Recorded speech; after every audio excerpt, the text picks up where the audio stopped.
deputado Renan, que está inscrito, eu vou passar a palavra para o deputado, vai falar em nome da liderança do PSDB do Espírito Santo, o deputado César Conago, do PSDB do Espírito Santo. Ele vai falar pela liderança, 6 minutos, e pela pequeno expediente. Então, Vossa Excelência tem 10 minutos, deputados.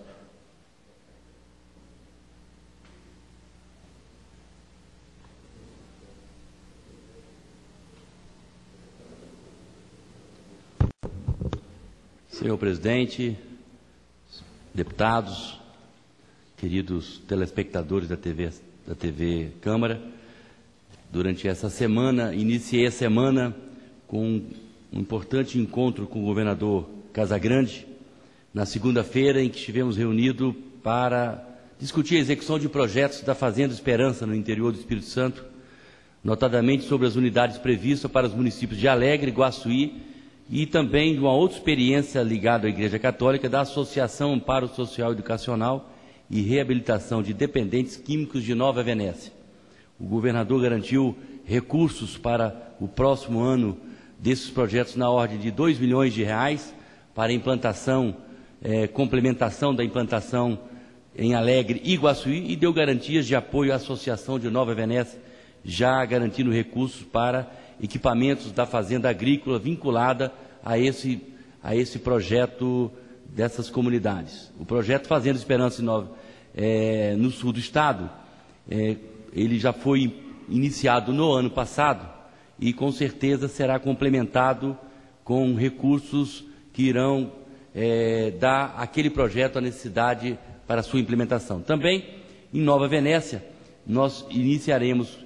O projeto já teve início, já adquiriu os terrenos, nós já estamos vendo lá a fazenda sendo implantada, as construções das dependências para que recebam aqueles dependentes químicos, e nós temos uma previsão do ano que vem colocarmos das nossas emendas recursos na ordem de R$500 mil e o Estado do Espírito Santo em torno de R$1 milhão para complementar aquela fazenda.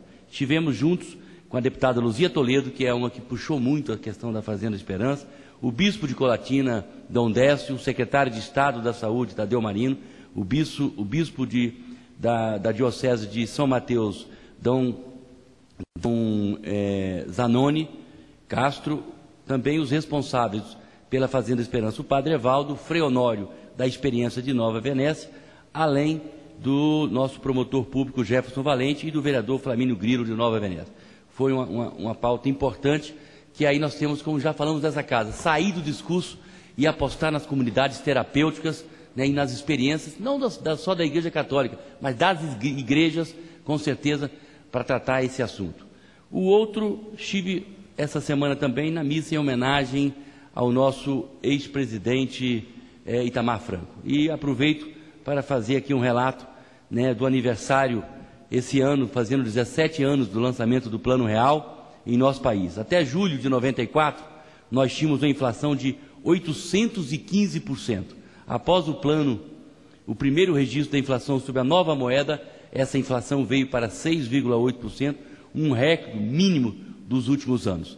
O Plano Real constituiu-se num programa definitivo de combate à hiperinflação, o único dos planos de estabilização econômica do Brasil nas últimas décadas, a se concretizar com um sucesso inquestionável. Quis Deus e o destino que um dia, depois da comemoração por mais um aniversário do Real, o Brasil perdesse o principal avalista da estabilidade econômica e social do país, o ex-presidente Itamar, que lançou no seu governo o plano conduzido pelo então ministro da Fazenda, Fernando Henrique Cardoso, e sua equipe. É importante rendermos a esses dois grandes brasileiros, o ex-presidente Fernando Henrique, que esse ano completou 80 anos, no último dia 30, e ao ex-presidente Itamar Franco. A taxa de inflação mensal, a partir de 94, rondava os 40%. Mantido aquele patamar, teríamos até o final de 94, 5.500% de inflação. Né? Coisa que é difícil até de imaginar hoje, principalmente a juventude, você ter uma inflação desse tamanho. Com a estabilidade, melhorou a distribuição de renda, aumentou o ganho dos trabalhadores e diminuiu a proporção de pobres no país. Apesar de todos os problemas que enfrentamos nos anos seguintes, essas conquistas foram preservadas. Nos 2 primeiros anos do plano, a renda dos 10% mais pobres dobrou.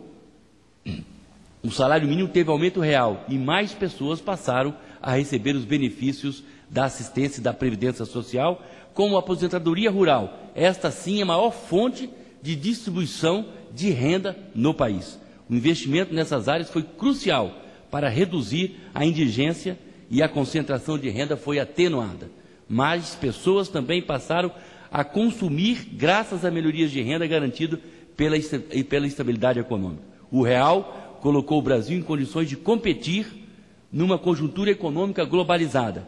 Antes da estabilidade, estávamos fora da rota de investimentos estrangeiros e mal conseguíamos honrar nossos compromissos. O setor produtivo ganhou mais depois da estabilização. O real também afetou positivamente as contas dos governos, que se tornaram mais transparentes. Com a moeda estável e a lei de responsabilidade fiscal, erros ou escândalos das finanças públicas não puderam mais ser escondidos ou maquiados pela inflação galopante. No entanto, vemos hoje que a capacidade de crescimento do país, está debilitada. As perspectivas colocadas diante das gestões do Brasil em tempos de crise e mesmo a incapacidade do atual governo de aprofundar as reformas estruturais necessárias à nossa consolidação como país de economia estável e disseminando o temor à volta da inflação para as famílias brasileiras. O brasileiro teme mais a volta da inflação do que a violência urbana ou desemprego, segundo pesquisa da empresa Pulso Brasil, divulgada recentemente pela Federação da Indústria de São Paulo. O questionário da pesquisa trouxe a seguinte pergunta: o que faria você perder o sono? Do total dos entrevistados, 26% escolheram a alternativa à volta da inflação, 23% a violência urbana e 20% o desemprego, 10% a saúde pública, que é uma calamidade nesse país, e 7% o aumento de novas taxas e impostos. Na avaliação por classe social, a inflação é o principal fator de temor na classe A e B, 36%, e C, 25%. O agregado das classes D e E, o desemprego foi o mais citado, é natural, né? Mas 32% também colocaram que o desemprego é o principal problema, mas 14% na D e E citaram a questão da inflação. Nossa expectativa é que o governo busque alternativas para combater o mal maior da inflação. Todavia, entendemos não caber a adoção de medidas cada vez mais conflitantes que nós temos assistido. Com a escalada dos preços, o governo do PT, infelizmente, parece disposto a colocar o Brasil na incômoda companhia de países onde o descontrole econômico é total e o poder do Estado tornou-se tentacular, como na Venezuela. A gente espera que a gente não descarrile, né, na nossa economia. Por último, senhor presidente, eu queria dizer que estou indicando o nome do professor João Batista Requenhoff, né, para a comenda dos direitos humanos Dom Helder Câmara. Nesses tempos em que se exaltam os valores, em que se cultiva a futilidade, em que se celebra o competitivismo individual, há um grande significado de se premiar as ações humanas forjadas em valores éticos, democráticos e de respeitos fundamentais ao homem. Mesmo depois de duplamente aposentado como magistrado, como juiz de direito e no magistério regular da Universidade Federal do Espírito Santo, o professor João Batista Requenhoff não cessou por um único instante suas atividades intelectuais como escritor, ensaísta, articulista e ativista destacado na luta pela restauração democrática do Brasil e dos direitos humanos e civis, ao lado de figuras inesquecíveis, como Dom Helder Câmara, reverendo James Wright e o sociólogo Hércules de Souza Betinho, além do sempre presente Dom Paulo Evaristo Arnes, entre outros. Quando juiz de direito, foi um magistrado que transpôs os limites do formalismo jurídico, tornando-se um dos pioneiros no judiciário capixaba a sentenciar penas alternativas para transações leves. A visão humanista, profunda e humilde, é sem dúvida um dos traços mais marcantes de sua extensa biografia em defesa dos oprimidos, dos mais pobres, dos desassistidos pelos governos e pela justiça. Outra característica do professor Requenhoff é o realce que dá a fé e a confiança nas pessoas, características que o acompanham desde sempre. Ele acredita na palavra, no contato direto, na doçura do trato, sem prejuízo da firmeza inquebrantável de suas convicções, que é a indicação desse ilustre brasileiro, e com muito orgulho, capixaba de Cachoeiro de Itapemirim, um dos agraciados com a Comenda dos Direitos Humanos Dom Hélio Conde, contribua para a construção de estruturas de humanismo e justiça em nosso país. Por último, senhor presidente, eu queria ainda tentar aqui fazer uma manifestação de estranheza com as mudanças na nossa representação do INSS no Estado do Espírito Santo. Recebi ontem um manifesto dos servidores que passo a lê-lo rapidamente. Como servidores do Instituto Nacional do Seguro Social, há mais de 25 anos, no momento exercendo cargos de chefias de divisão, serviços e seções, pertencentes às atividades administrativas e finalísticas do INSS desde o ano de 2002, vimos manifestar nossa avaliação como servidores e chefias desse órgão, onde especificamente sobre a gestão da servidora do órgão e gerente executiva Vitória Espírito Santo, da senhora Aparecida Francis Cunha Pinto da Cunha, pertencente à carreira de Seguro Social com o seguinte currículo: chefe das agências de Cariacica, Vila Velha, chefe de reabilitação profissional, chefe de recursos humanos e gerente executiva de acordo com o processo seletivo institucional implementado em 2003, sendo sua investidura no cargo nesta conformidade. Ela foi escolhida por um processo seletivo na UNB. Advogada, pós-graduada em administração pela Fundação Getúlio Vargas, no Rio de Janeiro, pós-graduada em Direito Público pela Cândido Mendes e Gestão Empresarial, desenvoltura na função de gerente, sempre pautada em princípios éticos, de competência e, acima de tudo, na valorização da instituição em prol do cidadão que dela precisa. É incontestável a qualidade e lisura da atual administração do INSS neste Estado, que já foi objeto de averiguação por órgãos de controle no passado. O INSS do Espírito Santo vem atingindo metas estabelecidas pela presidência do órgão em relação ao tempo médio de concessões de benefício. Dentre as gerências das capitais, a gerência executiva de Vitória é a que apresenta melhores resultados, com índice de eficiência em patamares estabelecidos pela presidência do INSS e o Ministério da Previdência Social. Para conseguir tais resultados, a gerente executiva Aparecida França incentiva ações na área de benefícios, interesses pela correta e ágil conclusão dos processos no âmbito administrativo, apoia ações de reforço e orientação aos diversos servidores que trabalham na área de benefícios, que atualmente é a finalidade da Previdência Social após transferência do serviço da Receita Previdenciária para a Receita Federal Brasil e da Procuradoria da Advocacia Geral da União. É da gerência executiva que vem o suporte para melhorar tecnicamente a qualidade dos processos em todas as áreas de atuação, muitas dadas a sua natureza, com a realização de capacitações anuais, respeitando o cronograma de capacitação da divisão correspondente na diretoria do INSS em Brasília, com treinamentos em serviço nas agências da Previdência Social. Com o plano de expansão da rede de atendimento, a Aparecida França empenhou-se pessoalmente fazendo gestões junto aos prefeitos municipais, que doaram terreno para a construção, senhor presidente, de 11 novas agências da Previdência Social em nosso estado, ampliando nossa rede de atendimento de 31 para 31 unidades, com o objetivo de melhor atender aos nossos cidadãos.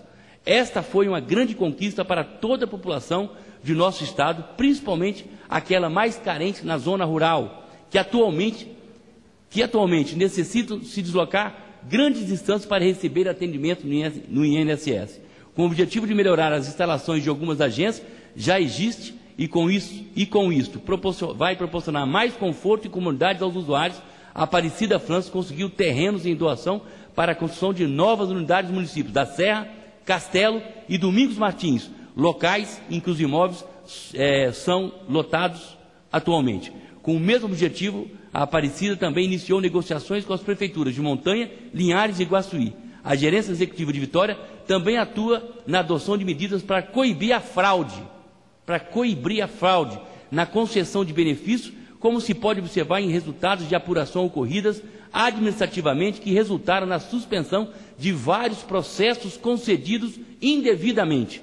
Alguns tiveram envolvimento de servidores e já foram decididos pela administração, outros ainda estão em apuração. Para terminar, senhor presidente, diante disso, ciente de que a bancada federal possui outra indicação a